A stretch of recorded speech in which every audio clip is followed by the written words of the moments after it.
today. To Rifka, the screen and time is yours. Thank you very much, Tasha, for the opportunity given. Ladies and gentlemen, good morning. And I think everyone is waiting for Professor Linda Saberio's presentations on U.S. Latinx culture and film and literature. Before getting into the presentations, I think I would love to express my gratitude, my thanks to the faculty members who have organized and make this event to happen. And then I would love also to express my gratitude to our head of department, Mr. Oktivahiri Chandra, and especially for our head of, the committee, Ibu Sukarni Suryaningsih. Thank you for making this event to happen. And it is interesting actually to discuss the issues about U.S. cultural representations in film and literature. And we, as the member of English department, have been working on some issues regarding the U.S. culture and literature. And on this very wonderful occasions, we would love to hear from Professor Saberio about her presentations on how U.S. Latinx culture is going to be represented or showed in some artworks or perhaps some movie and literature, which will be something important to listen to and to follow and to discuss for all of us in the English department. And I think we can no longer wait for the interesting presentations. I would love also to read Professor Linda Saberio's, excellent curriculum vitae. And we know that Professor Linda Saberio is a member of the faculty in Northern Illinois University from the Department of World Languages and Culture. She has PhD in Latin American literature. She's got a lot of works in Latinx and Chicanx and Mexicans or anything related to the ethnic group works. They are all wonderful.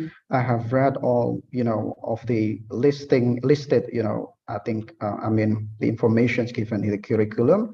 And if everyone is interested to check on Professor Linda Saberio's work, you can also have some questions or responses during the Q&A sessions later after the presentations.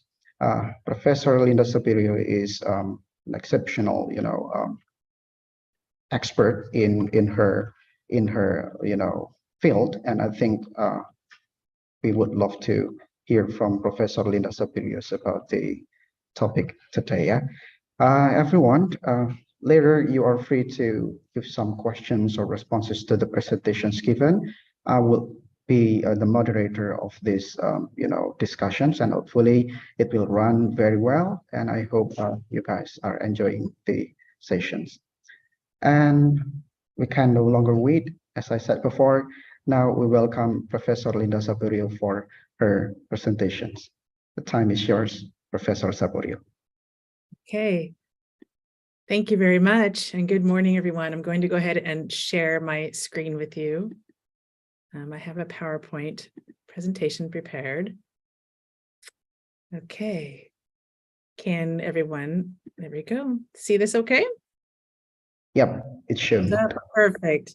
So thank you for the invitation to speak with you all today about U.S. Latinx culture. And thank you for that wonderful introduction too. You've all been very, very welcoming. My talk is going to center on, go ahead and see if this is working. Yep.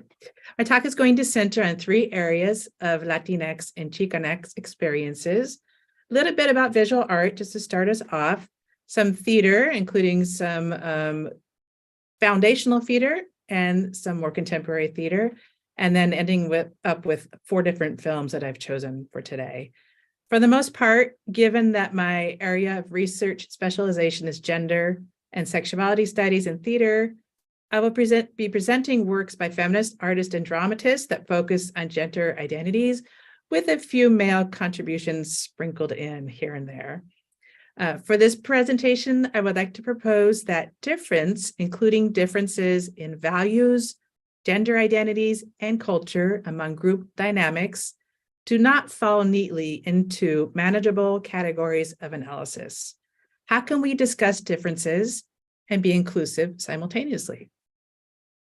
How do Chicanx and Latinx defy, redefine, and eventually transfigure Western and often confined notions of the term America? Okay, I'm going to begin with a brief description of the terms I plan to use during this presentation. First, let me explain that Spanish, like many languages, has binary roots. So this results in a system that encodes masculine or feminine grammatical gender on all nouns, living and non-living, such as el cuaderno or la mesa, right? So further note that the Spanish language employs a system that marks gender in articles and adjectives in addition to nouns and pronouns. This makes it really difficult, right, to use the X in this sense. The term Latinx is used to employ, it kind of employs this non-binary letter X in place of the conventional gender split AO system to be more gender inclusive. It is one way to recognize individuals who identify with a non-heteronormative gender identity by not forcing them to choose between the masculine O or the feminine A ending. The same concept is applied to the word Chicanx. But please note that sometimes I may employ the O or A gender marker if the work is specifically female or male oriented. So it does get a little bit confusing. Just ask me at the end if you have questions, right? Latinx is an umbrella term used in the United States to refer to individuals who migrated from a Spanish-speaking country in Latin America or whose family comes from one of these countries. The word was actually chosen by the Latinx community as opposed to the US government that adopted the term Hispanic, because it is a Spanish word, Latino, Latina, Latinx, right? And it identifies individuals from Latin America, but may not include Spain. Sometimes I will employ the term pan-Latinx, which you also see on the screen there, to acknowledge the multiple facets of cultural experiences housed under this umbrella term Latinx, right? So Teresa Cordova, a scholar, notes that the term Latino was created to bring together Chicanos, Puerto Ricans, and others whose similar history contributed to their socioeconomic position today. By identifying their similar histories, they establish a basis for mutual coalescence. So Chicanx refers more specifically to someone born in the United States whose family comes from Mexico. The word is further associated with the political movement that originated in Southern California in the 60s and 70s, primarily by migrants of Mexican ancestry.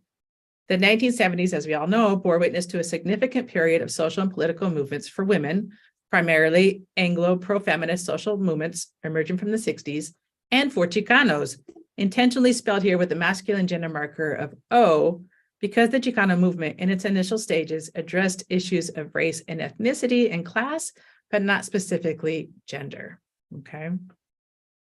There's also a few other terms you'll see sprinkled throughout my presentation. And again, just ask if you have questions. Okay.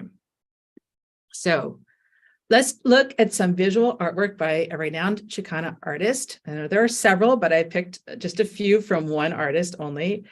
Visual art is not my area of expertise at all, but I often use it in my classroom space to demonstrate this cross-pollination between political awareness and visualizations. And this is something with which I find that my students tend to identify nowadays, particularly due to their generation, not mine, but theirs, being more accustomed to social media and other online programs, right? Okay, so let's go to the next slide. So first, we're just going to start off. This is on the slide, we see the traditional image of the Virgin of Guadalupe from around 1531. And the reason I'm starting with this one is because the Virgin of Guadalupe is one of the most venerated Catholic icons for Mexicans and Mexican Americans, Chicanx, and many Latinx, widely recognized. Believed to have originated from a process of syncretism between Catholic and indigenous religious beliefs, Guadalupe's image is symbolic of cultural pride, religious devotion, and motherly love. As evidenced by the 16th century rendition, Guadalupe's body is not exposed in the least. She's completely desexed, right? And the layers of clothing clearly hide any indication of female sexuality, okay? So this is well-known, right, image. Now look at this next one by the Chicana artist and what she did. So this is by Esther Hernandez, right? 1975, kind of in the middle of the Chicana movement. And in defiance of conventional passive female Catholic imagery that continues to characterize women's bodies as desexed, Chicana artist Esther Hernandez conceived instead a dynamic performance of the iconic Virgin figure that emphasizes Chicana empowerment. So Esther Hernandez is a Chicana of Yaqui, and the Yaqui or Yomi are Native American people of Arizona and indigenous people of Sonora, Mexico. And they speak like this Uto Aztecan language. So she's a Chicana of Yaqui and Mexican heritage and was born and raised by farm worker parents in Central South, San Joaquin Valley in California, an area that's associated with the struggle of farm workers. And she was incredibly influenced by her family's involvement in this whole farm workers movement, okay? So Hernandez's contemporary 1975 rendition, which is entitled La Virgen de Guadalupe defendiendo los derechos de los Chicanos, again spelled differently, right? Manipulates this Catholic iconography for political ends, the Chicanx movement. And in the process, marks the Chicana body as both feminine and assertive. So important to note here is that the Chicana body is more exposed and is actively taking a stand against who or what, right? U.S. opposition to Chicanx self-identity as Americans, male privilege that asserts sometimes implicitly that Chicanas cannot participate as equals in the movement. Clearly, Hernandez is suggesting that Chicanas can and are willing to be strong contributors to the Chicana movement of the 1960s. I'll talk about that just a little bit later, okay? The Chicana movement, which is also referred to as el movimiento, was a social and political movement motivated by years of resistance among people of Mexican descent living in the United States. The Chicanos, which are inspired by Cesar Chavez and Dolores Huerta, among many others, were determined to define a Chicanx identity that embraced cultural revitalization and community empowerment, but rejected assimilation, okay? Let's see, where am I? Okay. It is important to remember that the participation of Chicanas in the initial stages of the Chicano movement, including the arenas of public activism and artistic productions, it was limited, right? Especially for women, okay? So Lorna de Cervantes conceptualizes this in her early 1980s poem on this slide. And she says, you speak of a new way, a new life. Pero your voice is lost to me, carnal, in the wail of tus hijos, in the clatter of dishes and the pucker of beans upon the stove. Your conversations come to me de la sala where you sit, spreading your dream to brothers.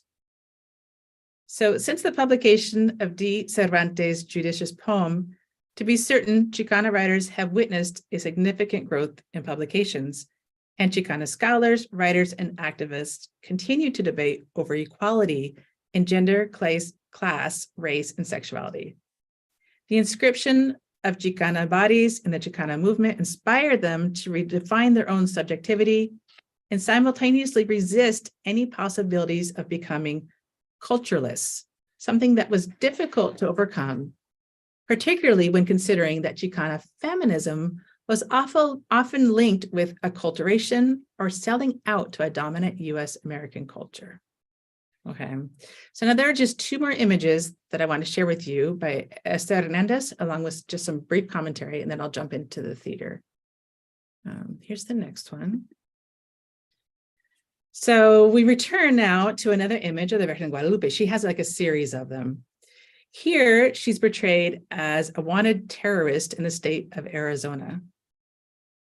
Yeah, with this piece, Hernandez aligns the holy image of the Virgin with the thousands of immigrants who crossed the US-Mexican border. These border crossers are often criminalized by the US government and labeled as terrorists and a threat to US national security. According to Hernandez, this extreme depiction of the Virgin is meant to create conversation and make people think, show some level of understanding, and take some action. Esther Hernandez's Guadalupe series, and she has a series of them, was praised for centering on average Mexican women and sanctifying them, but they were also criticized as a sacrilegious debasement of a holy image.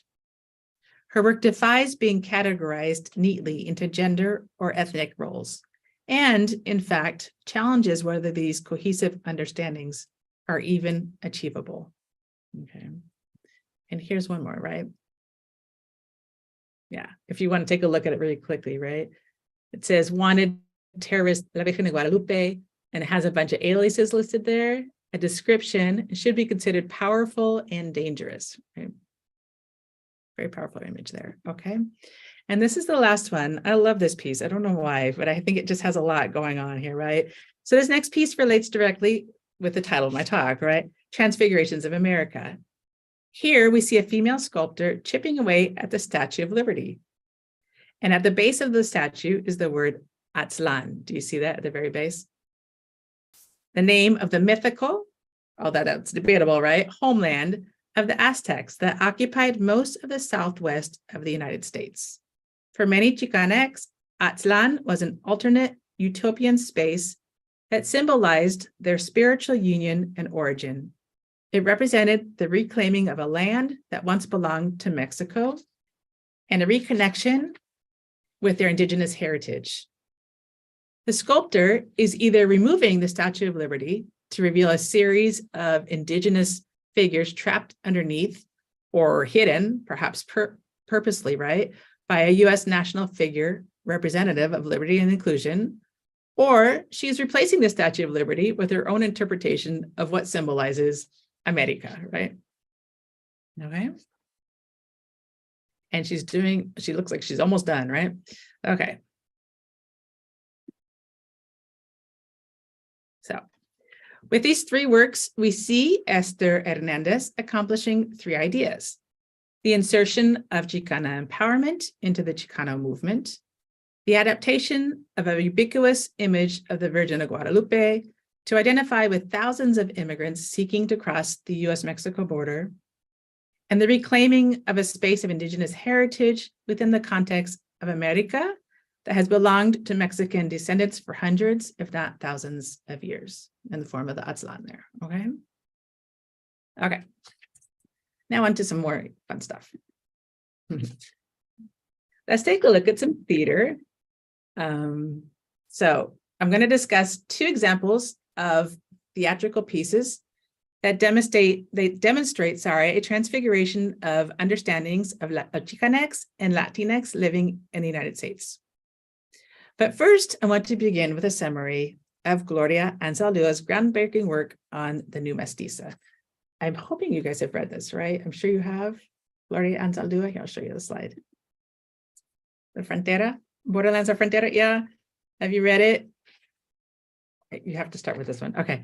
The production of counter-discursive positions from a specific time space inscribes a disjunction between center and margin as bounded cultures. Gloria Anzaldua posits in her work on the New Mestiza that the emergence of cultural pluralism provides for a space of resistance within a state of constant production. It's a performance, right? Identities of difference can therefore be constructed within shifting borders of both historical and contextual moments by defining an ambiguous subject that simultaneously embraces and contradicts categories of closure. Anzaldua defines this ambiguous subject as a new mestiza, the title of her book, right? Who copes by developing tolerance for contradictions and a tolerance for ambiguity. She learns to be an Indian in Mexican culture, to be a Mexican from an Anglo point of view. She learns to juggle cultures. She has a plural personality and she operates in a pluralistic mode. Not only does she sustain contradictions, she turns the ambivalence into something else. Whereas Anzaldua argues for a female heterogeneous subject, this new mestiza, her perspective on multifarious elements that somehow emerge with nothing rejected and nothing abandoned provides a means for including overlapping elements in identity formations.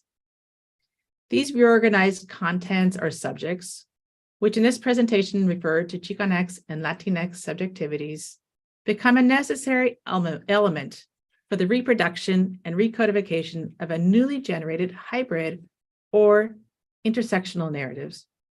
This subject and process implies for Chicanx and Latinx subjectivities a potential for political agency and cultural recognition that refuses incorporation into a dominant discourse. This is really important, right? Further, these reconfigured subjects that are in process suggest an identity formation that is in a state of constant negotiation, constant performance and negotiation, I would say. So for Valdez, in his play, The Shrunken Head of Pancho Villa, this process of subjectivity negotiation is represented by his anomalous reality, a reality that refuses classification and seeks instead recodification.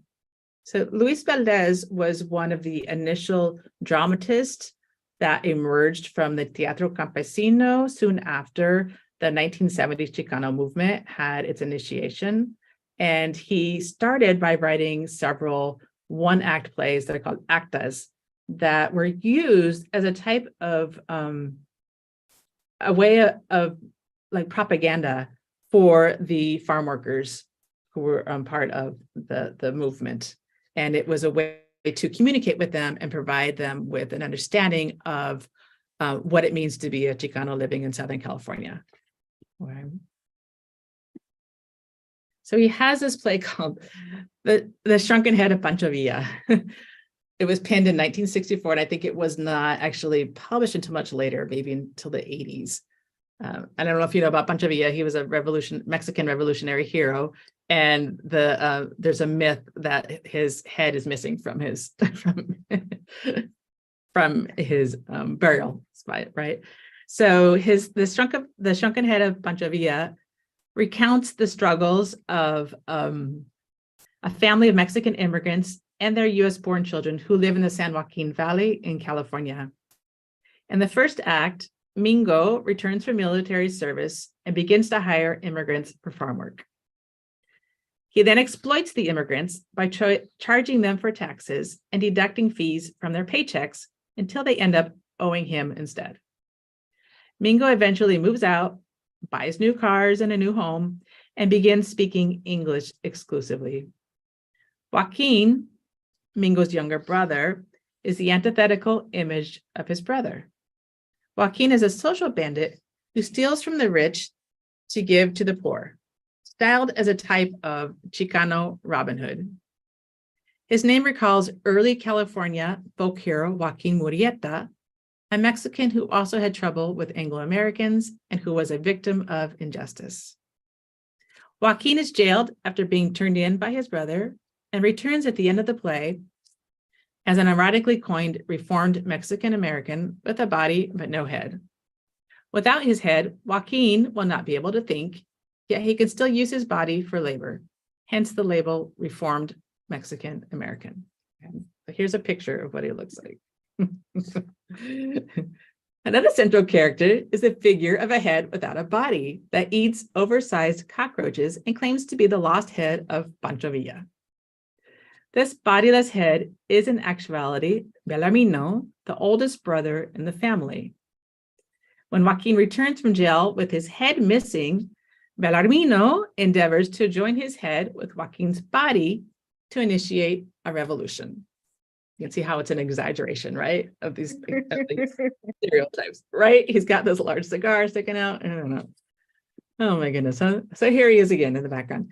So in addition to the three brothers, there is Cruz, the preoccupied mother and backbone of the family, Pedro, the drunken father who struggles to maintain the respect of his family, and Lupe, the only daughter who, as the play proceeds, follows in her mother's footsteps by marrying a man similar to her father, suggesting a repetition across generations. Although the characters are not one-dimensional, they do symbolize particular types generally associated with a Chicanx family. And it says here, performing types, within the community. And of course, she's holding a large rifle as well, right? In the stereotypical dress, okay? And you can, I don't know if you can see, but there he is in the background with the big eyes, right? Yeah, I mean, something that it's not addressed at this moment is also this issue of class, right? Within the Chicanx communities. That's something we can talk about. So then you have The presence of a bodiless man on stage seemingly alters the reality of the play and challenges audiences to reconsider their conceptualizations of logical and illogical.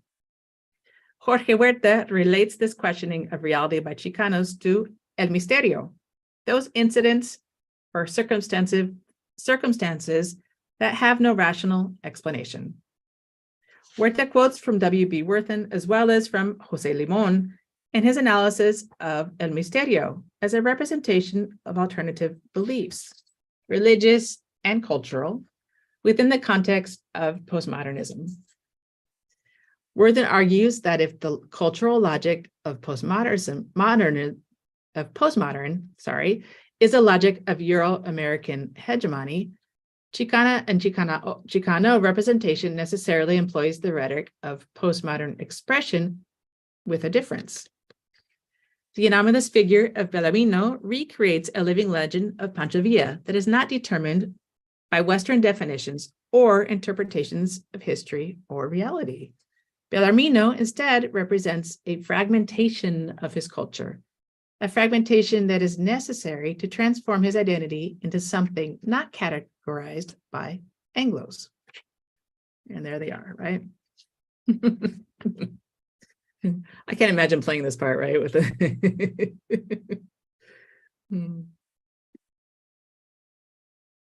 So Valdez's play, what is he doing? He suggests that Chicanx must consider their choices and either consent to dominant ideological discourses or dissent from them. Interesting, right? Again, this is in the initial stages of the Chicano movement, right? When you have to define who you are. And one of the things that he calls Chicanos is how he defines their ethnicity and their race is he calls it café con leche, right? That's their color, right? It's café con leche. So as a people with agency, Chicanx have the possibility of exposing dominant stereotypes and participating in dialectics of identity formation. Mingo achieves the success he desires, but loses his family, his cultural heritage, and his political agency as a Chicano who challenges processes of assimilation. It's a big fear, right? Assimilation. You keep hearing that a lot, probably, right? Joaquin resists assimilation and embraces his Chicano culture, but is unable to function in society and returns at the end without a head as a reformed Mexican American, one who offers no resistance to exploitation and or cultural assimilation. Bellarmino continues to insist on a revolution, but is unable to connect his head with his brother's body. So the decentered subject of Bellarmino posits grand schemes of social change, but without a body, he is left to only speculate on a future possibility. The consent or dissent mentality is embodied by many characters in Luis Valdez's plays. Another example of his one-act play, if you're interested, is called Los Vendidos, right? Where they have like different types. And at the end, there was a customer who comes along, picks one to work with the governor's office, and then takes and whisks this person off, right? To serve as the brown face in the governor's display, right? So he has several characters, right? As a means to identify Chicanx culture and subjectivities in defiance of Anglo ones. Valdez does not address issues of gender identity in his theatrical works, given that his focus was on defining Chicanx subjectivities in difference to Anglo-American ones. Jose Cruz Gonzalez, who's the next dramatist I'm going to talk about, his recently staged production of American Mariachi seeks to understand a pan-Latinx identity in the United States that includes a process of gender reconfigurations. Here it is. This is the playbill for it. So nearly a year and a half after the cast and crew abruptly halted production at the Dallas Theater Center due to COVID-19 restrictions, American Mariachi by playwright Jose Cruz Gonzalez was revitalized under the direction of Henry Godinez at the Goodman Theater in the heart of downtown Chicago. This is important. At the staging I attended in October 2021, spectators appeared to be quite enthusiastic about more than the reopening of the Goodman Theater.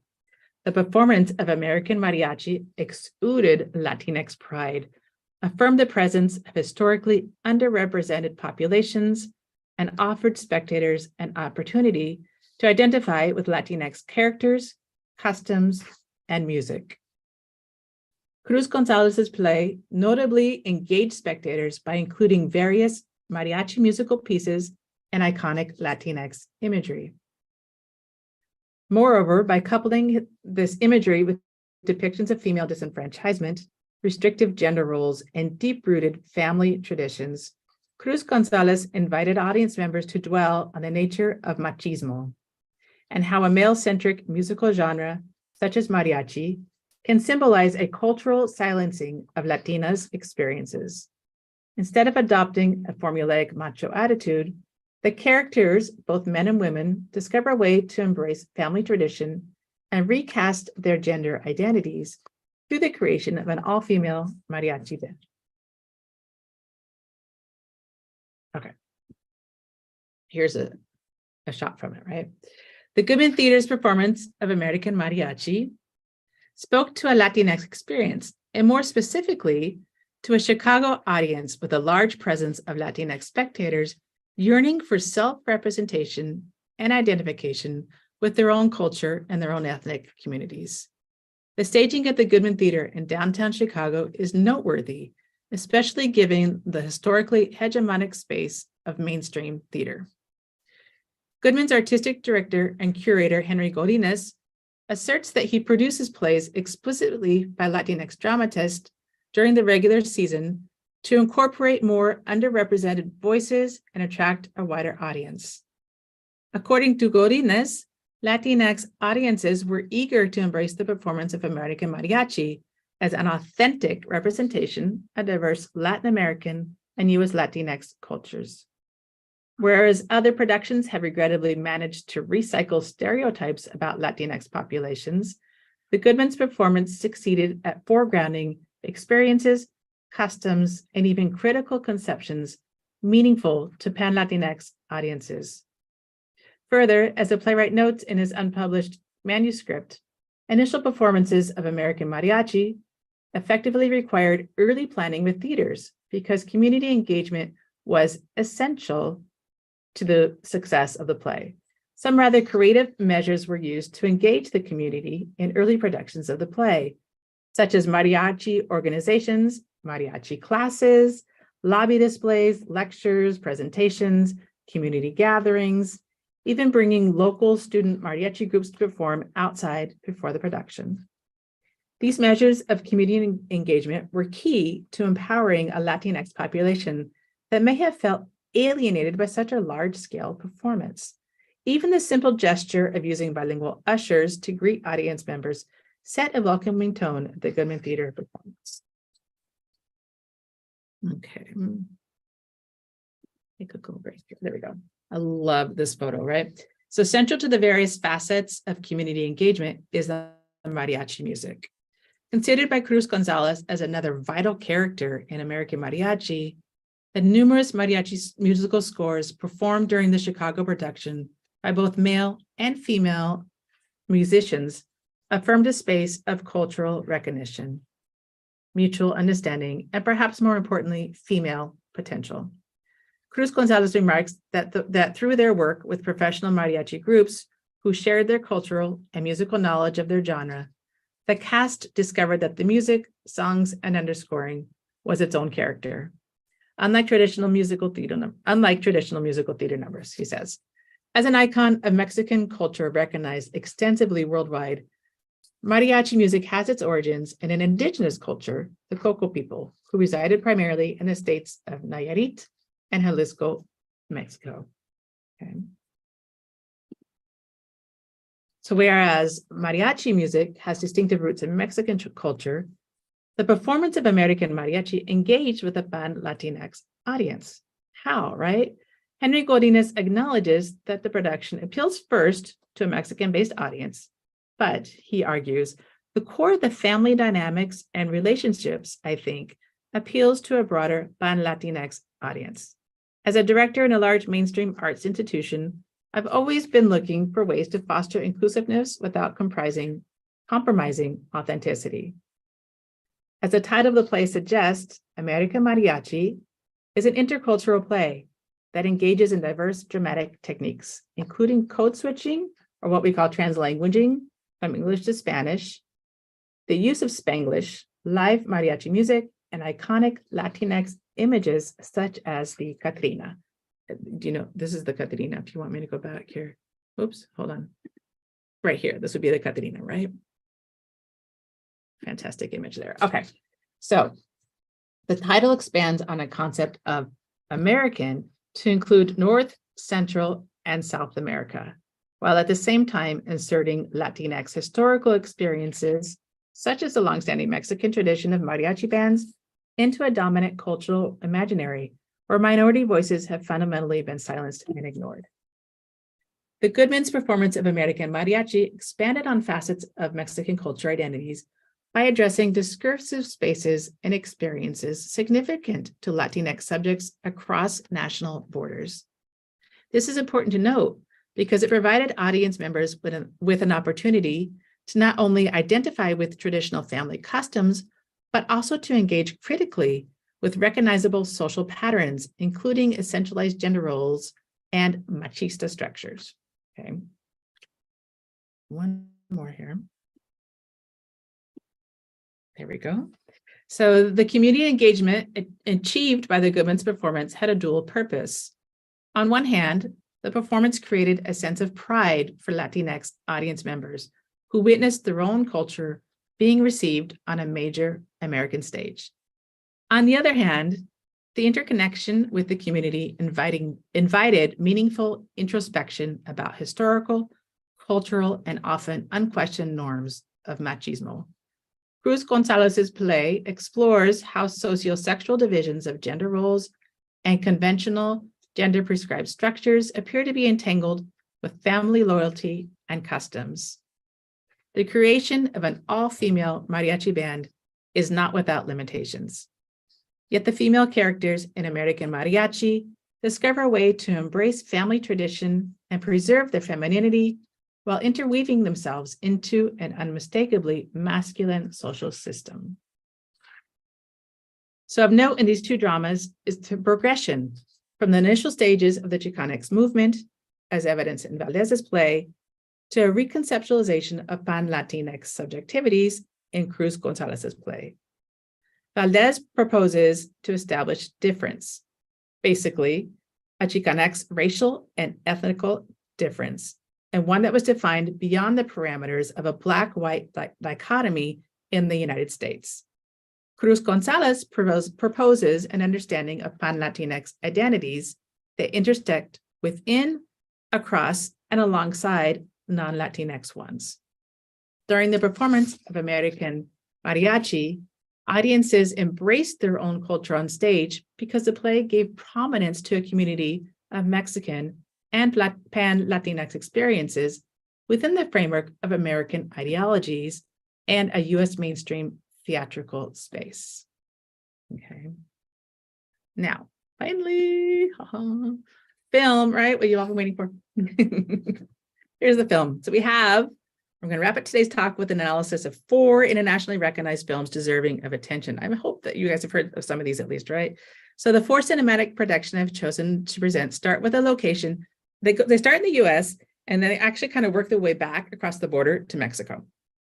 And all 4 films focus on the challenges women face who live across, within, and around what's called the US-Mexico borderlands, specifically the region where the 2 borders touch. Geographical region. Okay. So the first film is Josefina Lopez's cinematic production, and it was adapted from her play with the eponymous name, right? Real Women Have Curves.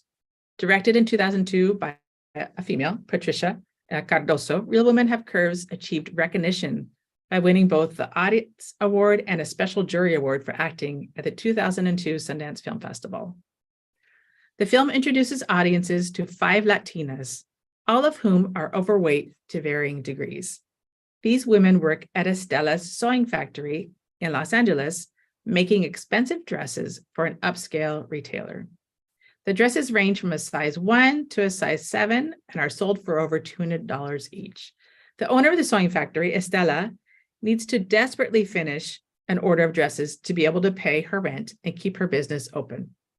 As the 5 women struggle to finish the order, they discover a female bonding in the workplace that instills confidence in their images and refashions normative, reductive representations of standardized beauty. Okay. Here. Take a look at that one. Okay. It's a little bit blurry, sorry. So Lopez cleverly scripts her Latina characters as textile workers, but with some differences. For one example, Estela is a struggling entrepreneur whose performance defies convention. She's a young, overweight, single Latina who runs her own business and commands several employees in her garment shop. As a patrona of the business, Estela must perform a role not commonly scripted for her gender and ethnicity. And she faces such challenges as not being respected by others, including males, female employees, and family, and complying with the demands of the buyer. Estela strives to compete in the fashion industry by producing quality, low-cost work, yet consistently struggles with the contradictions between the demand for slender sizes and her own desire to create dresses that cater to an oversized clientele. So the women in this film find themselves trying to reconfigure their identity, space, and gender in American society and culture. Their struggle to achieve the proverbial American dream implies social inclusion and access to socioeconomic resources. If one is willing to insert oneself into the social and cultural practices of U.S. American mainstream culture. This code of access requires, however, that one have the proper tools and essentially the right stuff in order to reap the benefits of the American ideal. How can the Latinas in this film perform both their Latinas and Americanness? Do they want to do this? Does it mean forsaking one identity for another? So this is the second film. Has anybody seen this? This is a great film. The second film is a biopic of the Mexican-American or Tejana singer, Selena. It was released in 1997, and the film shares the story of a young Selena, known as the Queen of Tejano music, who achieves the proverbial success of becoming what's called a crossover. What does this mean? Selena was, during her time, one of the few artists who achieved recognized success in both Mexico and the United States, with albums released in both Spanish and English. She's the first one to win a Grammy Award, too, from what I understand. Selena's, well, the first, I guess, Tejano music singer, right? Selena's story continues to inspire individuals who find themselves living in the borderlands. One of my students just mentioned her in my class the other day, too, that it was a student that I was teaching this semester. And so she was probably born, after this film came out. She was like 20. So Selena fills a void for many first and second generation Latinx, specifically Mexican Americans, who have struggled to embrace two cultures when they are so often at odds with one another. One of the most frequently referenced quotes from the film is spoken by Abraham Quintanilla, Selena's well-intentioned but overprotective father, who laments the plight of Mexican Americans. And he says, quote, "We have to be more Mexican than the Mexicans and more American than the Americans, both at the same time. It's exhausting." Selena represents unrealized potential and someone who successfully embraced both cultures without denying either or being coined as a sellout. Okay, I'm sure you have a lot of questions about her too, right? Okay. This is called La Misma Luna, or Under the Same Moon. It's considered a Mexican and American film because they cross the border within the film, right? It's a 2008 Mexican-American film directed by another female, Patricia Regan, about a young Mexican boy, Carlitos, you can see the picture there, who illegally crosses the US-Mexico border to reunite with his mother after his grandmother passes away and leaves him alone in Mexico with no one to care for him.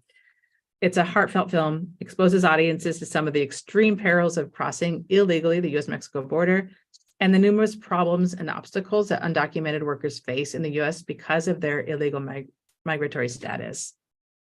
And it always leaves my students crying. Here's another picture of him trying to get to where his mother is.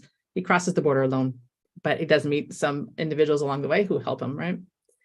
And there's Rosario. So the parent of young Carlitos, Rosario, is a single mother who realizes that to care for her son, she must leave him behind in Mexico and travel to the US to find employment.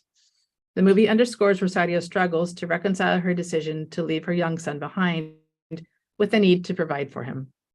I'm not going to give away the ending to the film, but it is one that you will want to see, right? I'm not going to give it away though. You need to watch that one for sure. And let's see, we have, oh, this is a great one. Prayers for the Stolen. My students just watched it and they were crying in class. I gotta love it when they get emotionally involved with the films, right? So this is actually, it's a Mexican film called Noche de Fuego in Spanish, or Prayers for the Stolen. It's a 2021 coming of age film that was directed by Tatiana Hueso, and it's an adaptation of a novel by the author Jennifer Clement. The film has been recognized with various nominations and awards, including the Next Generation Award by the Los Angeles Film Critics Association.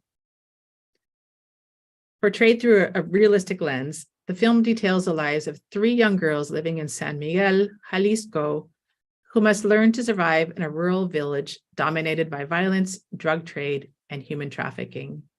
This rural village in Mexico is filled with young mothers and their daughters whose fathers left them behind to cross the US-Mexico border in search of work. For many, they never see or hear from their fathers again. When one of the young girls is kidnapped by the cartels, Ana, the main character, and her mother decide to abandon their home in search of a safer place to live. So these 4 films, here they are again, right? Consider the struggles of women with both different and shared experiences across national borders. They pose a challenge to concepts of nationalism that were previously defined by state organizations whose intention was to create a homologous national identity. The women in these films struggle to articulate a subjectivity not limited to the binary hegemonic, counter-hegemonic process. Instead, they seek to understand their intersectionality and border-crossing identities. A Latina gendered subject cannot be negotiated without considering race, culture, politics, and ethnicity as markers of difference within historical paradigms.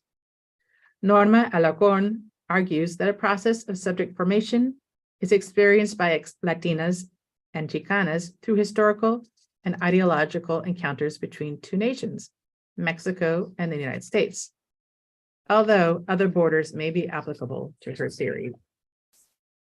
As suggested by Alarcón, her perspective on Chicanas can be similarly applied to other marginalized women, including Latinas not of Mexican heritage, Latinas that mediate immigration among both virtual and geopolitical borders, learn how to perform in Western and Latin American cultures where they are simultaneously subsumed, subjugated, and frequently exiled.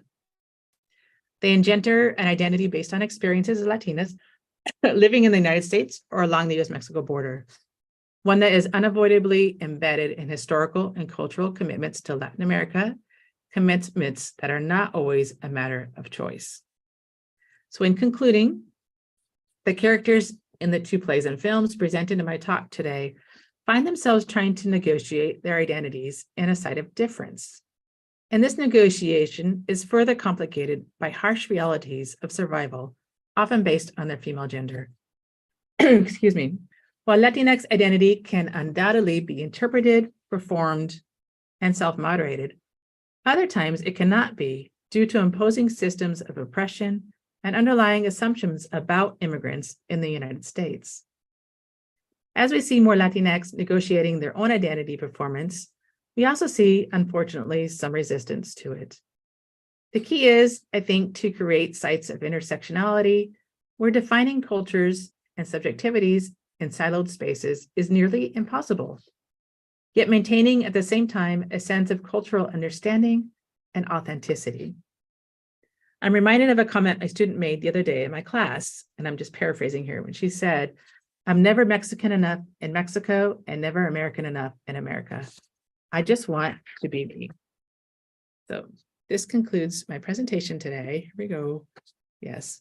Thank you so very much for your attention, and I look forward to your questions and comments. And I think I'm going to stop sharing my screen at this moment so we can see each other. There we go. Okay. That was very well explained, Professor Linda. Thank you so much. Dear audience, we have also notified and noticed with some new information, perhaps a new perspective coming from Professor Linda Saburio's presentations. What I highlighted is that works of art, I think, make some, a significant impact in negotiating the identities of the ethnic group. And we all also perhaps see the phenomenon of the similar phenomenon in other situations. And to dig more to see, some perspectives, I think it's very useful for us to conduct a QA sessions, and we do encourage all participants to take part in the QA sessions. You may raise your hand to deliver a spoken questions or response. You may also, write some comments or questions on the chat box in order to deliver your questions. Okay, wonderful. Looks like we have a couple. Okay, can we start with the first question, Professor Linda, or we can just wait for the others? I mean, the one in the chat, you mean? There's some pictures of a girl holds a weapon, groups of people on musical stage, some with musical instruments. It seems that those are the symbols or icon. What does it represent actually? There are some pictures of a girl holding a weapon on musical stage, some with music. I don't know if she's holding a weapon. Let's see, let me go back up here. I think you're talking about American mariachi. And she's not, I don't think she's holding a weapon. She's actually holding a guitar over her shoulder. So it represents it's the idea that this mariachi music is it's embedded in a very machista and macho culture. It's primarily men who well, at least in the 1970s where the play is set, right? There are more female mariachi bands today, but it's primarily men who participate in the mariachi music as musicians and even as audience members. Many times females were not allowed to enter into the venues where mariachi bands played. And so this is about female empowerment, really. It's about looking at this tradition and trying to understand how it silences women from and something that's really important in the culture too. It's a very important part of culture, not just in Mexico, but in several Latin American countries. So I think it's just the one where she's holding the guitar. Thank you, Professor Linda. I think we got more questions coming. So another one coming from Mr. Bundan. So he asks, in the context of popular culture exposure, why would the transfigurations be something significant? The transfigurate, well, yeah, transfigurations are tricky because they're not fixed, right? They're in constant negotiation. So it's significant because you are recognizing your own culture, yet also trying to find a space of belonging within a culture that's somewhat alien to you. And it goes back to Anzaldua's theory too, of trying to negotiate between these two spaces. In order to do that, I think there needs to be some shifting and transfigurations, right? It's this idea of shifting between the cultures, negotiating, performing who you are. I mean, I see it almost as like you are negotiating your identity in as someone living in an American society, but you're also choosing how you want to perform that identity. And that can shift on a daily basis for some people. But it's a process of transfiguration. And I think we're just getting started, honestly. This whole idea of like a pan-Latinx identity is fairly new. And I think it's going to allow for greater community building, right? A greater understanding of some of the shared experiences and historical context, right? I hope does that answer your question? I'm not quite sure if I answered that or not. Any further response, Pak Bundan? What's that? Or that's explained. I think that explained. Okay. Yeah, thank you, Yep. Prof. Linda. Okay. Have answered to my question. Okay. Anyway, something more important in the context of literature is that the more extensive research in the transformation of literature to film or vice versa. I hope we can do some more extensive on this aspect, Prof. Linda, to get some more comprehensive understanding on the way Latinx culture internalized within literature. Thank you once more. Yes, definitely. We do need more. Like I said, it was American Mariachi Play was one of the first ones I've seen in a while where the playwright really struggles with this idea of transfiguration, right? This idea of America and who is a part of it. And so I think we definitely need to see more. Yes. He does a really good job, though. The playwright did an excellent job actually of maintaining this Latinx authenticity in the play, yet also including that idea of Latinx within the American ideology, right? It's tough to do, isn't it? Yeah, it's tough to be both like Latinx and American, right? Even though American is not, the idea of America is not a single identity in and of itself. It's comprised of multiple identities, but it's historically been viewed as Anglo-American. So I think Cruz Gonzalez does a really, really fantastic job with that. Yeah. Thank you, Professor Linda. I think more questions and more responses are coming, and shows that the presentation is interesting to follow. I would love to point out Pak Hadianto's questions on what about the representations of Latinx culture in American literature? That is not my area of expertise at all in American literature, because I don't, the problem that we have here is that in the 1990s, this idea of American literature was,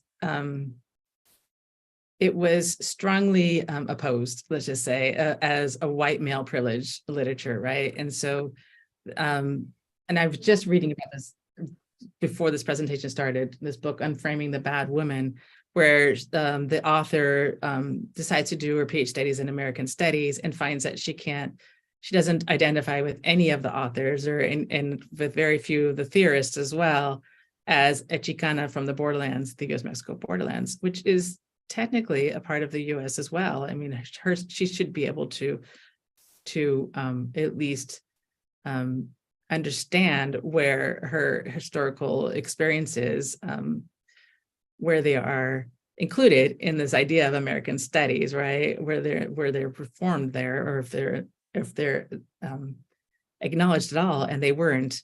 So it's for me, it's not about representation of Latinx culture in American literature. It's more of it being a part of it, right? It's taking that canon of American literature and reconceptualizing it as something else.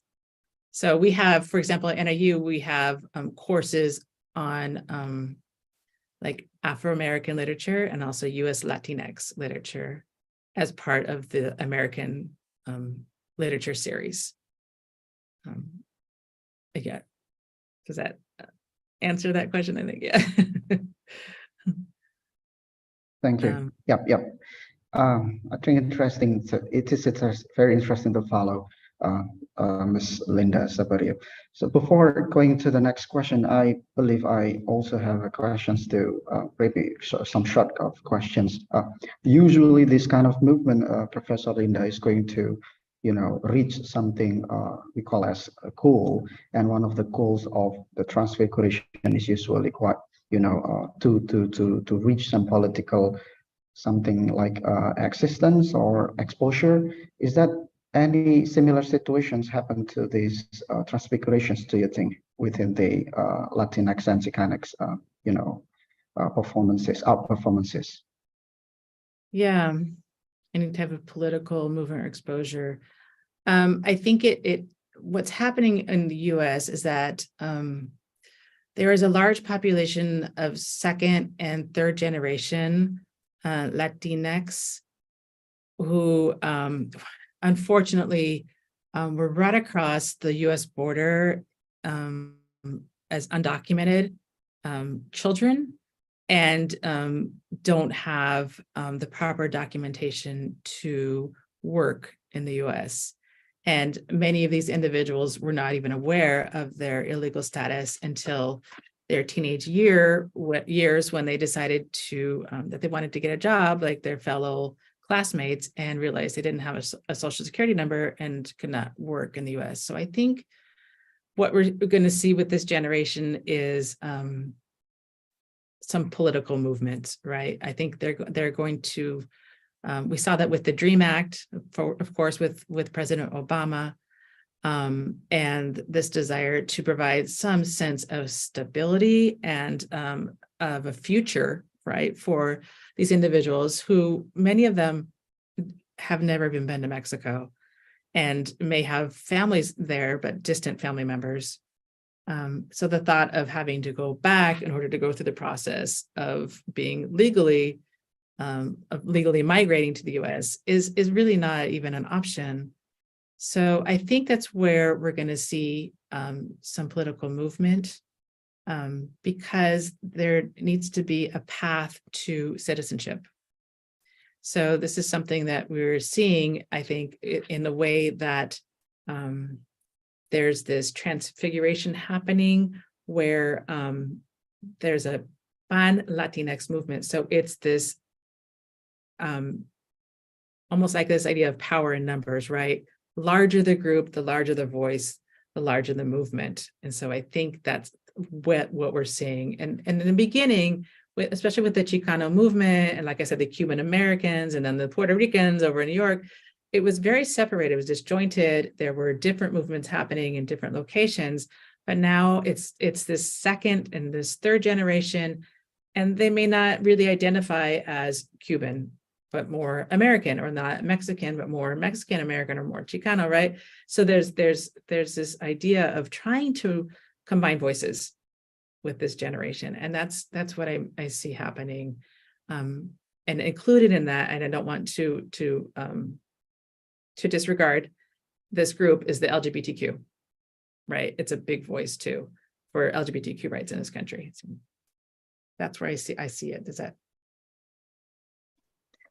Thank you. I think it's quite amazing to see how the performance of art or the works of art could make some great impacts to the identity negotiations, or something like redefining the identity itself. Yeah, we got more questions to answer, Professor Linda. Oh, okay. And this one's coming from Mr. Aditya Adrianto from ISI Surakarta.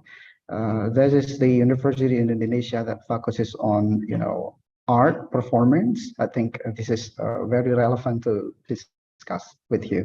The question is, in one of your examples, some of the performing arts are using some stereotypes excessively as a way to challenge or revolt. So in your opinion, not all stereotypes are bad. In connections with the culture, with cultural appropriations, is this method still effective? Right. Yeah, That's it's a good question, because normally you would look at stereotypes and think, oh my gosh, these are negative stereotypes about Chicanx, right? But Luis Velez he was very clever, and he uses a lot of different stereotypes in his initial works. And what he was doing was trying to really expose these negative stereotypes to the Chicano community so that they could then say, this is not who I am, and let's talk about how we can debunk these stereotypes, right? Because in order to really understand what they are, first you have to know you have to define them, right? Well, how are we defined in this country, and who are we?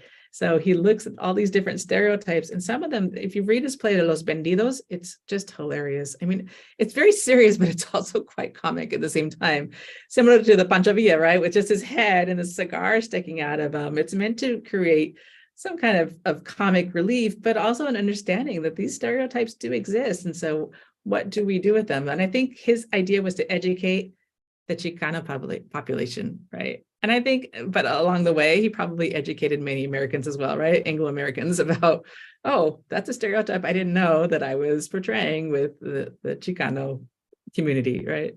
So I do see it as a positive force for change, as long as it's in the right hands and not in the wrong hands, if that makes sense, right? As long as it's being used in the right way. That's Luis Valdez. That's what he was doing. He was really wanting to define who are Chicanos. And then he started by saying, this is not who we are. Yeah. Yeah. And it was very effective, especially the idea of using theater, because when you're dealing with certain class of maybe recent immigrants to the US, and many of the farm workers were, they were, some of them were illiterate. So theater was a fantastic way. I mean, it goes all the way back, right, to the minstrel years, right, when the minstrels would come to town and perform and inform at the same time. And that was the idea of him using the plays with the Teatro Campesino. Yeah. Yeah. And there were people who would show up with posters and protests, and not against him, but against, US imposition on the farm workers. So yeah, That is very explaining, I think. Yeah. Or perhaps, Mr. Aditya, you have more comments or responses to the answer. We will welcome you to speak if you want. No, okay. Yeah. Okay. Yeah, a question is coming from someone who works for art. Yeah. Now we're moving on to the next questions. I think Professor Linda Saverio. This one coming from Leah. She asks, I wonder if social classes pose different challenges related to Latinx identities. Yeah, that's another great question, you guys. Of course they do, right? And this is true for really any culture that you study. You have to look at race, ethnicity, gender, sexuality, and class. And with the Chicano movement in its initial stages, it was definitely a class issue as well, because you have the recent migrants who are working for very little pay, and some are, like I said, illiterate. And there's a difference there in class as opposed to, say, the Cuban American experience, where you had that influx of Cuban immigrants who were highly professional. So it was a different experience. Dari Japan, semakin gede semakin yun. Kalau kayak gitu yuk. Should I wait? Yep. Huh? All right, I think I have muted the participant. Oh, Okay. okay. You wanted to say something. Yeah, yeah. Yeah. Okay, so yeah, I mean, that happens too. It happens in my class a lot. They forget to mute. It's all right. Yeah. So it is also definitely a class issue, and it's but you have to start somewhere too. So yeah, kind of lost my train of thought there, but anyway, I don't know where I was going, but absolutely. All right. Yeah, I think also a participant raising hand. If I'm not mistaken, Buyani, you raised your hand before. All right, Yeah. it will be interesting to have a participant asking the question directly to Okay. Professor Linda. Yeah. The time is yours, Buyani. Yeah. I just want to share the what is it called? Maybe quite similar idea with Tia from ISI Surakarta. I mean, I'm about to ask Ibu Linda concerning about how do you find the changing of how movie try to represent the Latinx society, because based on what we saw today from the 4 movies, again and again we find that the identity is not quite changing. Yeah, Bulinda. Yeah? I find it that it's about the person from the poor society, or who wants to struggle from the perspective from art and music, and then or illegal workers, those kind of stereotypes. happens in most of popular culture which talks about the US Latinx. And therefore, it comes up on my mind, but then Pak Aditya write it down. So I just want to say that also comes to my mind about how the popular culture represent those society in their perspective. What do you think, Ibu Linda? There is no Well, changing, right?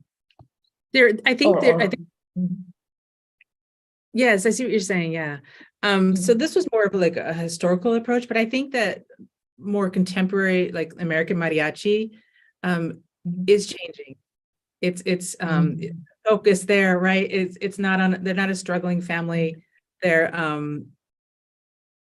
middle class, English speaking, or with some Spanish. In fact, there's one character in the play who doesn't speak Spanish at all, or when she does, it's just horrible. And so she has to try and reconnect with those roots.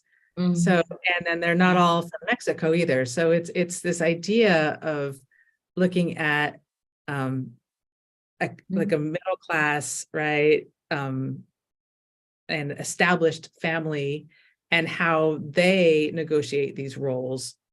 And that's why I find his plays just that's why when I saw it, I immediately said, I have to write an article about this. This is something that's different, right? It's a little bit different.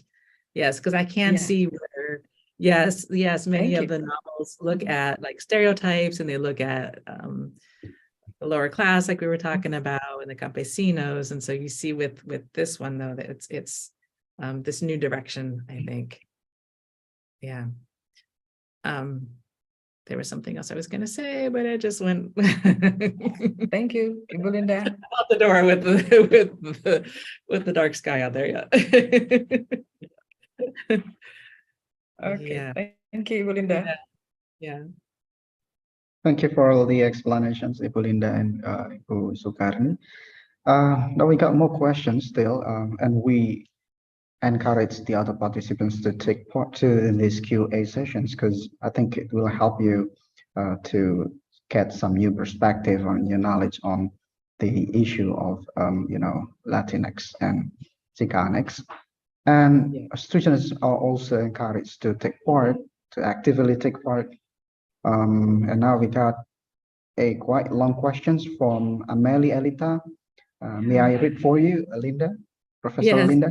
Yep, okay. So considering the way US Latinx are often portrayed in literature when it comes to, I'm sorry if I'm mistaken in reading the phrase, El Dia de los Muertos as a Mexican Halloween, and with some companies marketing de los Muertos costumes that are essentially stereotypical Mexican outfit with skull makeup without any understanding or respect for the cultural significance of the holiday.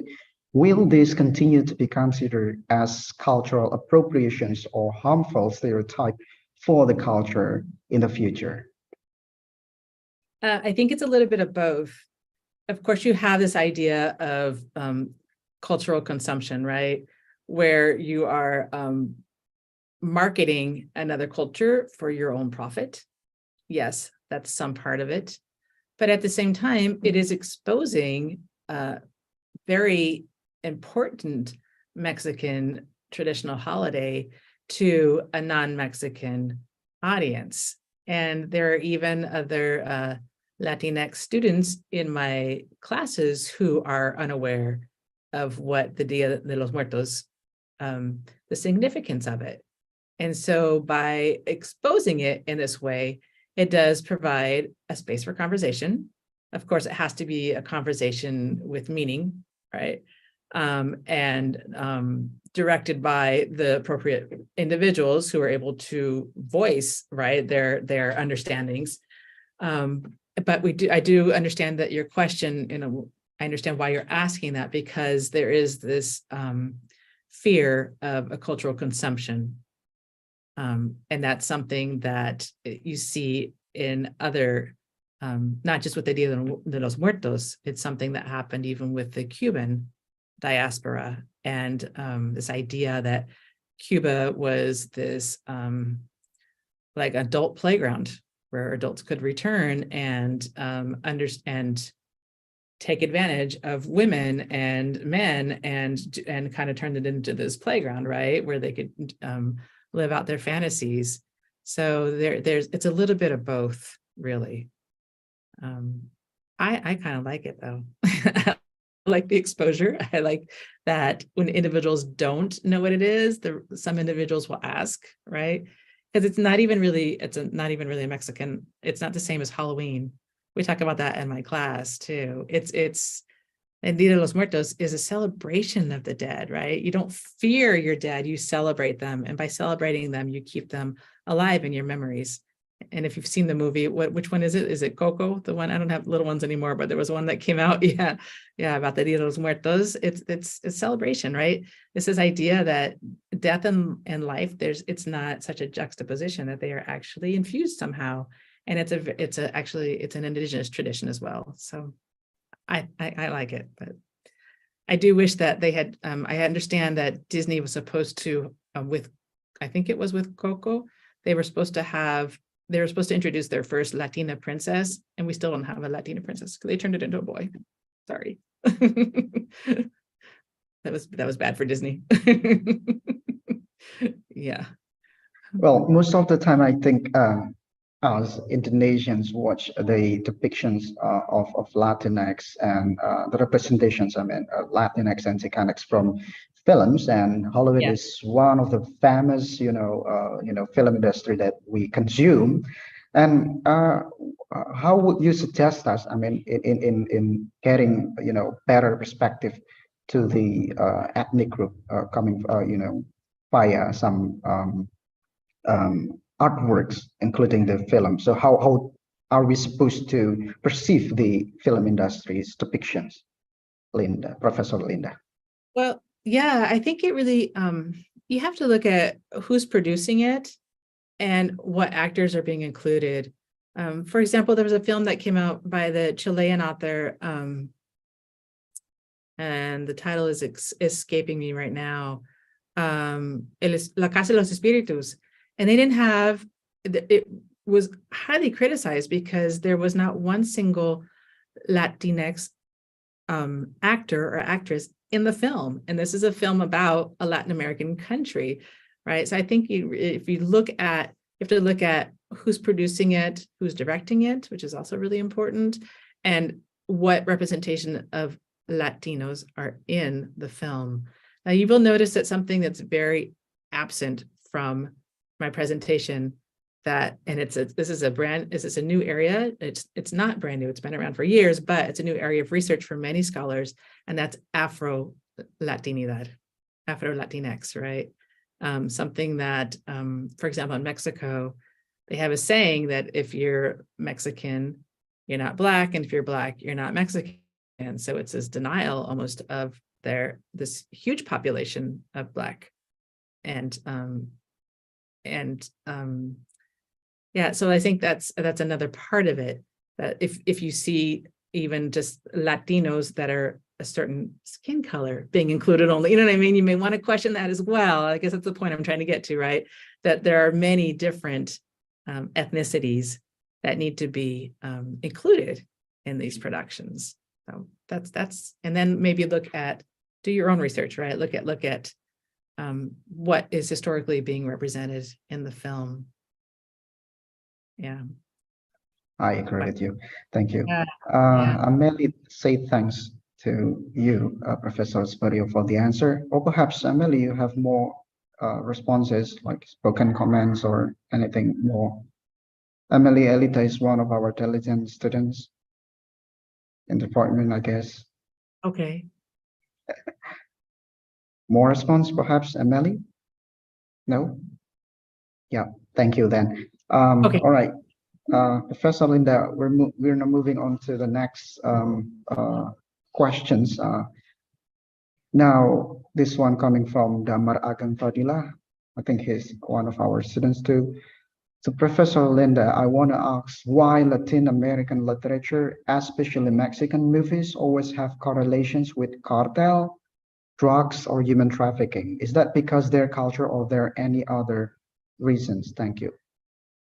Oh, they're not all about it. It's something that's really impacting the country right now. They're really having a difficult time getting a handle on the cartels and the drug trafficking and the human trafficking as well. When you find films and theater too that come from more of the Mexico City, the DF, the Distrito Federal, it's not about just cartels and drugs and trafficking. Yeah, that was something that actually, I really struggled with this semester. I taught a special topics course on Mexican culture and film, and I didn't want it to be a discussion of narcos, cartels, drug trafficking, and all the negative aspects of it. So I looked at different sites of resistance where people are fighting back. And there's a really great documentary called Cartel Land that addresses this particular group called Alta Defensas, and they don't wait for the military to come to their rural towns and protect them. They start to protect themselves. Created a lot of great conversation in my class, let me tell you. Not students who are the same thing. They're like, why is it always about narcos and Mexico's so much more? That was just one small unit that we did. And I really focused on not glorifying the narco, but instead looking at sites of resistance where people were resisting them. So they're not all, but sorry. One that I showed was Prayers for the Stolen. Yeah. Yep, thank you.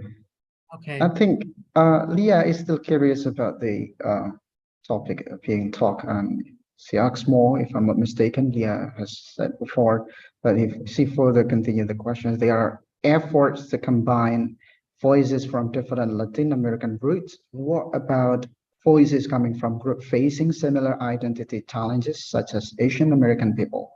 Has there been any collaborative efforts?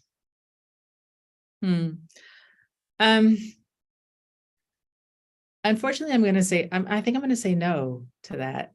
And that may be in part due to our educational system, to be honest with you. We have, for example, on my campus, a Center for Latino and Latin American Studies, a Center for African American Studies, and a Center for Asian American Studies. So they don't even intersect on our campus, right? We have them siloed in these different centers. And that was something that came up in my class actually this semester too. We were talking about how young people prefer not to have to check a box on an application that says, what is your race? And they said, well, I'm not any of those races, right? And they don't want to have to check anything. And I asked if it was something that the universities were perpetuating by creating these different centers. But at the same time, the Center for Latino and Latin American Studies, they told me, provides them almost with like a second home. It's a place where they feel comfortable being around others with shared experiences. So how do we then bring them together, yet also provide them a space to be separate, right? That's the question. So I don't see it happening yet, but I don't doubt that this very creative younger generation will come up with a way to collaborate, right, amongst the different groups. I really do see that happening. So, but not yet. Thank you, Professor Linda. So apart from the questions, I myself believe, if I'm not mistaken, you may respond to this too, that the artworks or the art performance coming from the minority group in America tend to be more critical compared to the majority. So you think so? And I think considering some of your explanations on how the Latinx, theater performances and their books, their film, and anything that deals with art, they're more critical. I mean, yeah, criticizing some social issues, something like that. I mean, are they being criticized by They critics? yes, they bring such they bring the works bring such some sort of social critics, Oh, okay. something like that. Right. So their work is like a form of social and political protest. Yes. But I think that's true of a lot of theater. Right. And in some way it's political. Because if it's not, then I'm trying to think like, would it be successful? Right. And some way it has to reach your audience. Same with art. All art is in some way political, right? It has a message, it has something to share. But I don't know. I don't think it's particularly needs to be critical, because you do want to have those conversations. And if you're critical of others, then you may not be able to initiate those conversations. So I think it's a way of finding, like negotiating this space, right, where you can understand difference, but also speak to it, if that makes sense, right? Yeah. And I think that's what I'm seeing. It's not this idea of this is who we are, and you are something else, and we don't agree. I think it's more of let's try to understand where I'm coming from and where you're coming from, and try to find a way to agree, right? It's a little different to take. But it wasn't that way in the initial movements, obviously, but yeah. Yes, thank you. Thank you. Well, it seems that someone texted me personally asking if the movie you talked before was The Book of Life. Is that the title of the Was movie? that the one I was talking about? Okay, the Dia de los Muertos. There's a Book of Yes. Life came out, and then there was Coco, right? And they were kind of similar. I always get those two confused. Okay, then the question was answered. So she texted me personally, I think. She's quite shy to show on. All right, Professor Linda, we got one question from Ibu Sukarni. I wonder if the issue of LGBT is something that is also openly represented in US Latinx cultural expression. Yes, it is. It is something that's openly expressed, but at the same time, it's not openly, how can I say this? It's like expressed, but it's not embraced, let's just say. I think there's an understanding of LGBTQ identities, but there are still several Latinx families that ignore the cousin who's gay, or who just, they acknowledge that he's there, but ignore that he has a different sexual identity. Yeah, so there's still a lot of work to be done in that area, but there are a lot of scholars working on this and trying to educate their students about LGBTQ rights and political activism. And boy, I don't know, this country, though, we seem to be going backwards in terms of, of this politics of LGBTQ in this country, and women's rights too. But yeah, hopefully art will continue to push forward with understanding of these subjectivities, right? It's a good question, but yeah.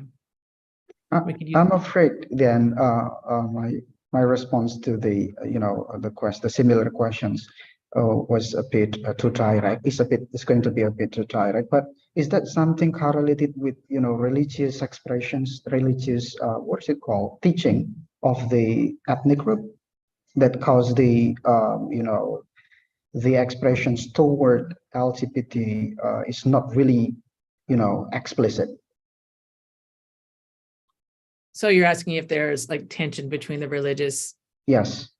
ideologies and the LGBTQ. Yeah. Yes, and that's probably a part of why you say hello to your cousin but ignore them, right? Ignore their sexual identity. It's not. It's still very much a cultural identity rooted in Mexican Catholicism. Yes. And yeah, with really defined parameters in terms of male and female, right? Yeah. I'm hoping that changes, but I don't know. That's something that's just, it's so rooted in tradition that it's going to be a big hurdle Yeah, I think for some of us, it's also pretty clear to see that Catholicism is a very part of this Latinx community. So, well, my assumption is that it's going to be pretty religious. There's something like religious tendency on seeing their response toward the, current issues on LGBT. We got similar situation in Indonesia for some groups, I guess, but I could not talk about it now, so it's too different topic. All right. It's the same, like even with feminist ideologies, right? This idea that you're supposed to Yes, get, we yes. didn't have family, it's the same. Yeah, yeah. Yeah. So anyway, I remember the book I wanted to mention, someone who asked me about the transfigurations, I think it's called I'm Not Your Perfect Mexican Daughter. That's the one that Okay. you, yeah, that's a great new book that just came out. I haven't read it yet, but I have a grad student who's going to be doing a project or thesis project on it. So I want to take a look at that one. I'm Not Your Perfect Mexican Daughter. Yeah. Right. And there's a translation of it in Spanish that I've heard is not very good. So don't read the translation. Sure, we'll follow your Okay. suggestion. Yeah. Okay. I'm Not Your Perfect Mexican Daughter. Yeah. Okay. You're the expert. No, All right. that's according to my grad. No problem.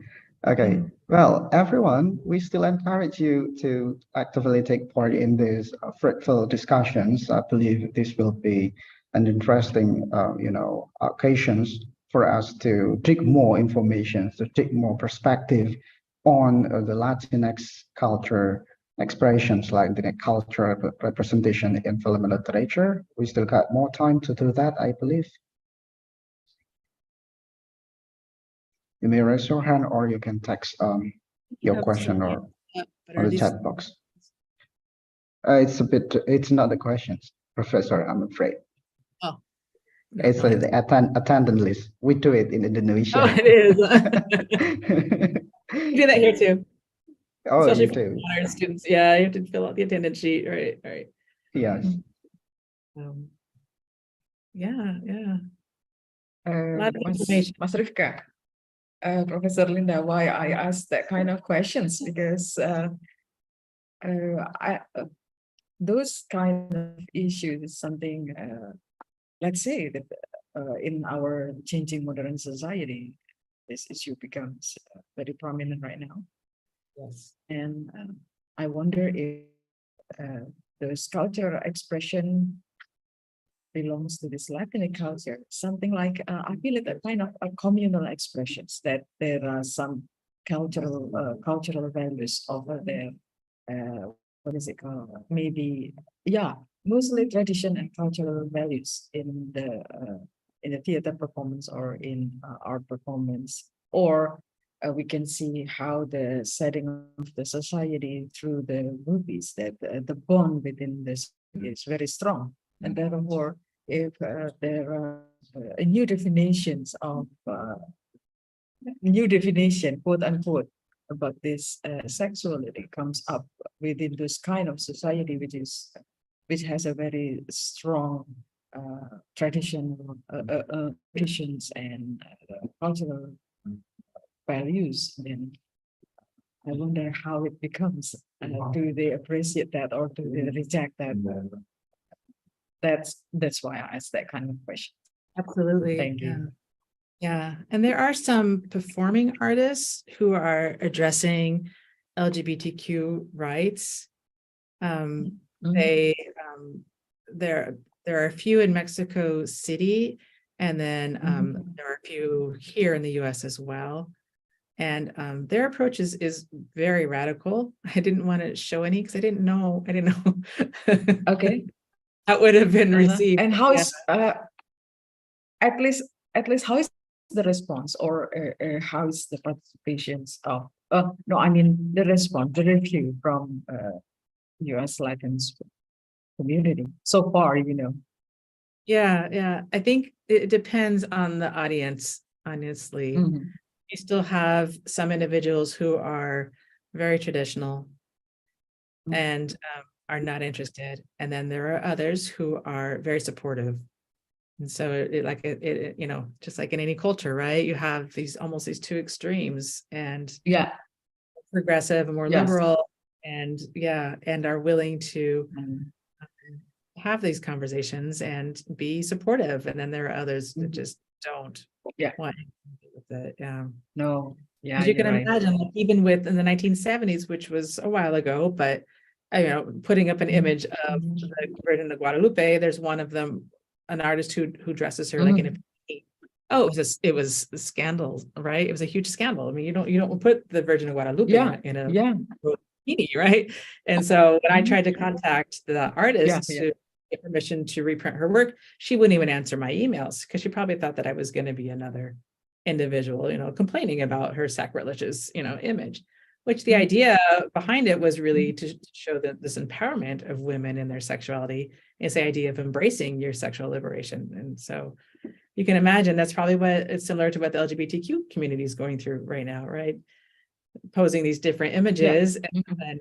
and then having others saying it's a sacrilegious image that you're doing, or it's anti-Catholicism, right? I don't know. It's just Yeah, right. yeah. Yeah. And I imagine that's The yes. first, what is it? The first picture of your first slide is very shocking. And the Guadalupe picture. And what it the deconstruction of that pictures.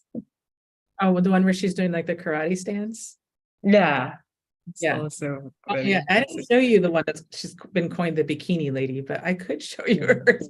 Yeah, she was very, very sacrilegious, and Yeah. it is, but it's sometimes it's necessary to like take these images and rework them, right? It's Yeah. not something that's static, it is a political icon as well. I mean, if you're going to use the image of the Virgin of Guadalupe when you're going out for social and political protest, then it can also be used to protest sexual identity, right? So Thank you, Prof. Linda.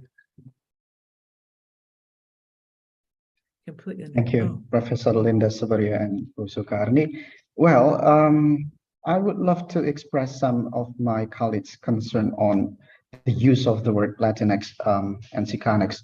There perhaps have been an explanations to this, but the question is a bit different from the linguistics context. Is that the term used, the Latinx and Chicanx, because we tend to be more familiar with Latina or Latino. Is that something that is also reflecting the transfigurations of the ethnic group, Professor Linda Superior? yes, it is. It's a way of acknowledging non-binary gender structures. It's also problematic though, because yes, you can say Latinx, Chicanx, but then what happens with your adjectives? So would it be Chicanx or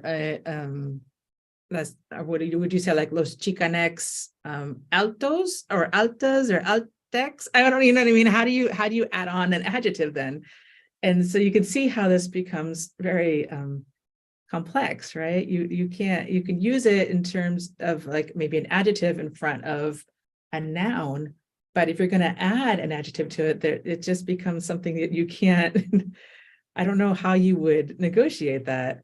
So for my grad student, for example, said she's not going to use Chicanx or Latinx because she can't figure out a way to handle that adjective that goes on there that's also gender specific. And so, and even if you say los Chicanx or las Chicanx, even that is binary, right? So yeah, and if you, as you noticed in my presentation, sometimes I go to Chicanx, Latinx, Chicana, Latina, Latino, and even the Chicano and in the photo, she had Chicano spelled with an X instead of Chicano. So but I understand the idea of wanting to be inclusive, right? And it's one step in that direction, but where it goes from there, I don't know. And at first I didn't like it either because I thought, no, how do you pronounce that? Latinx? Like, what is that, right? But it's not even the Spanish X, it's just Latinx, So I didn't use it for a while. I was very hesitant, but Well, in Indonesia, we thought it was going to be pronounced as Latina because X is sometimes pronounced Y here over here. But I the like moment that. I too. yes, the moment I check the term on the internet, one of the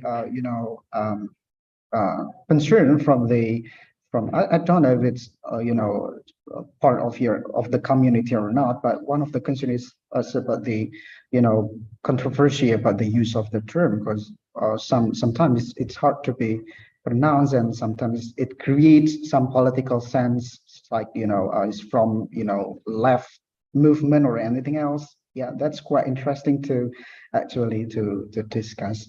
But I've got the explanation from you. Thank you, Professor Yeah, it's Selinda. just meant to be non-gender binary. And so and there are some who are looking at instead of él or ella, which would be he or she, using like ele or ella,